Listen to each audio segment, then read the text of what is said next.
Good morning, everyone. My name is Ariella Wagner. I am the founder of Sunray Construction Solutions, and today we will be having a webinar on the top 3 avoidable notice-to-owner mistakes that can cost you big time.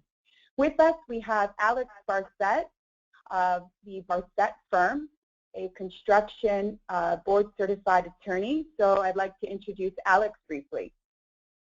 Good morning, everybody. This is going to be a great webinar to get your questions answered regarding notice to owners. And if you have any questions, make sure to save them to the end and we'll get all of them answered. So today our agenda is, what is a notice to owner? Why will a notice to owner help me get paid? What are the traps I can find myself in after I have sent a notice to owner timely? So let's get started. In the state of Florida, if you are not contracted directly by the owner of the property, you should send a notice to owner to secure your lien rights and or bond claim rights. And there are scenarios why we want to make sure you secure your lien rights. The owner pays the GC, but the GC does not pay you. The owner does not pay the GC, who then cannot pay you. And the person who hires you claims that they are the owner, but they are actually the tenant of the property. This is a very interesting scenario. There are many times when general contractors on properties fill out notice of commencement incorrectly, and they put the owner as the person who is basically responsible for any of the construction, and it's in fact the tenant who is responsible. So this is something to look out for when you're doing a construction project and you know that you're doing a build out for a tenant. It is a way to make the owner aware that a supplier and or a subcontractor should be paid for the payment that is made to the contractor on the job. It lets your customers know that you're serious about getting paid on your terms and not their terms. I've actually been at where general contractors will say, you know, Ariella, I will pay the people who noticed first, and the people that don't notice, we actually pay them last.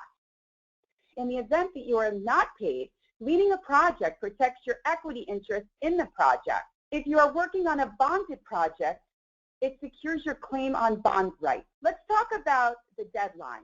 This is very, very important. There could be people on our webinar today that think, oh, I only have 45 days to send a notice to owner. That is absolutely 100% incorrect. A notice to owner needs to be received by the 45th day from the first day you started working on the project, not sent by the 45th day. Another very important point is that you're working on specialty fabricated material. So a special door that could only be in a specific building or residential property. That would be, the clock starts ticking when you start fabricating. A notice to owner should be sent 40 days from the first day that you're on the property. Why? Because if it's sent by the 40th day and it's received by the 48th day and it's stamped by the post office in a document called a manifest, then it doesn't matter if it's received by the 48th day. So that's business practices, is to make sure that as soon as you sign a contract, you want to make sure that you send the notice to owner. Now here's the kicker that is very, very important, and I would star. The exception to the 45 days and 40 days and possibly losing your notice to owner rights completely. How can that happen? Many people wait until the absolute final hour to send a notice to owner in hopes that they'll receive payment. How do they lose their lien rights? If the GC gives the owner a final payment affidavit and the owner disperses the final payment, you have lost your rights to lien the property. And the only way you can recoup your monies is by going after the general contractor. So waiting till the final hour to send your notice to owner is not a good business practice, and you should send it as soon as you start the project, And for the people that are on the webinar, specialty fabricated materials, the clock starts ticking as soon as you start working on the project. This is one of the other most important things. You have different mentalities between the credit and sales.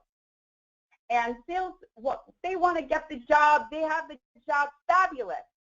So, well, we need to notice the correct address because, as everyone knows, when you send a notice to owner, you're not just sending it to the owner of the property, you're sending it to the general contractor and all essential parties that may be on a notice of commencement.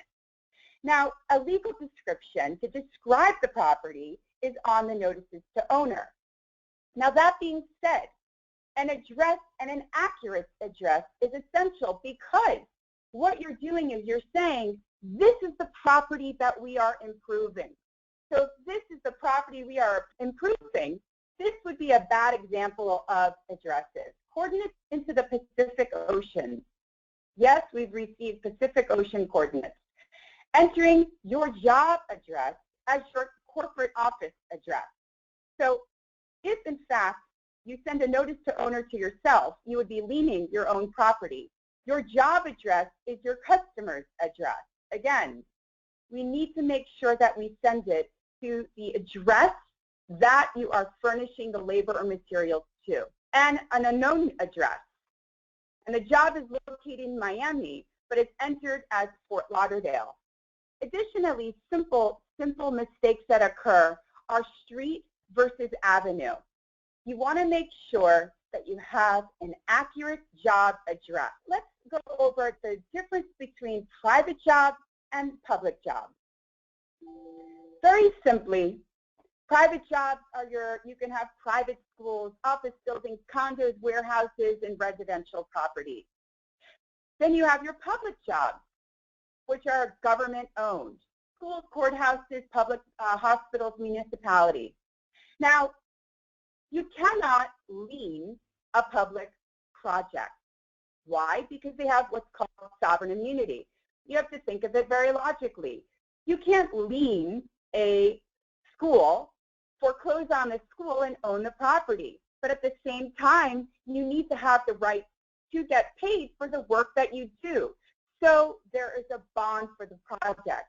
And what's very important to know, and I would also put a star by this as well, when you're working on a public project in the state of Florida, state public jobs must be bonded if they are over $400,000.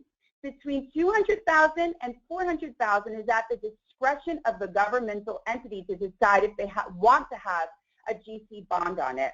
Below $200,000, there may be no bonding. So that's very important to know for your public jobs. And as for the notice to owner, in your information gathering, you would just say to your subcontractor or your general contractor, depending on where you are in the food chain, is this project bonded? If you are working for a subcontractor, the subcontractor working for the general contractor may also have a bond on the project. But you want to ask a very simple question. Are you bonded? Were you required to carry a bond on this project? And if so, may I have a copy of it? Was the general contractor required to carry a bond? If so, may I have a copy of it? The general contractor is required to record the bond in the county in which the work is being done, just so you know. But there are times where the general contractors don't record the bond. So at the very beginning of the project, everything is fabulous. But, you know, towards the middle, funds might become tight because people make mistakes. And you do not want to be in a position at the end of the project if we're scrambling looking for a subcontractor's bond, okay? So one other note is federal projects. Federal projects are VA hospitals, and that would be the Miller Act, just in case anybody wants to put that down on their notes through this webinar. What to do when you receive an amended notice of commencement.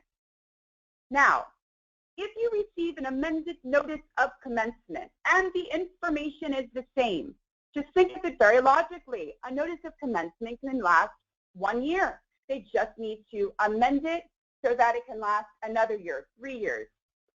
If it's the same information, we're good.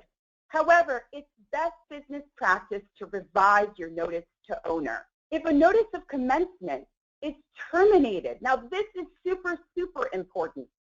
The contractors, subs, and suppliers need to be paid 100%, including retainage. If not, they need to be listed on the termination accompanying an affidavit. Point 2. Now I'd like you to star this. This is very important. The time to record a lien is reduced to 30 days from termination for the old money, and the new NCO needs to be sent after the new notice of commencement is recorded. So please be very, very careful if you see a notice of termination. You do not want to ignore it.